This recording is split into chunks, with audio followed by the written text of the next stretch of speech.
Finally আমার 1 কুড়ি 2 কুড়ি উঠেছে ফুল। এবারে মালাটা সাজিয়েছি, দেখো কিরকম লাগছে কমেন্ট করবে।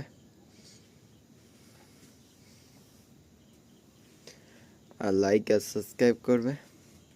ফাইনালি আমার গাছ থেকে ফুল উঠেছে, এই 2 কুড়ি এবারে উঠেছে।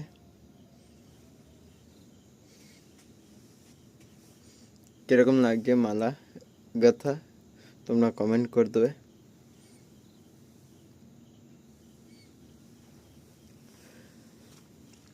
এরকম আরও উঠবে ফুল, তোমাদের দেখাবো ভিডিও করে কুড়ি করে হচ্ছে প্রত্যেক দিন বা 2 দিন পর পর কত করে কুড়ি যাচ্ছে সেটাও আমি তোমাদের ভিডিও করে বলবো। মালাটা এরকম লাগছে। চলো টাটা, বাই বাই। আমার চ্যানেলটাকে সাবস্ক্রাইব করো সবাই।